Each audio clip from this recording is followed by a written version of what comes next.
I'm passionate about ASU because I am a Sun Devil. My family had relocated here and it changed my life. I became a student leader there, whether it be through my sorority, through the Devil's Advocates, through student government.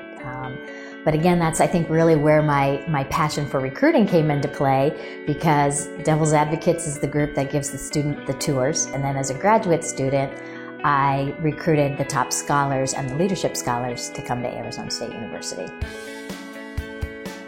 As a recruiter, one of the things that is in my DNA is connecting people. What I hear most often from customers, they're not seeing the right candidates.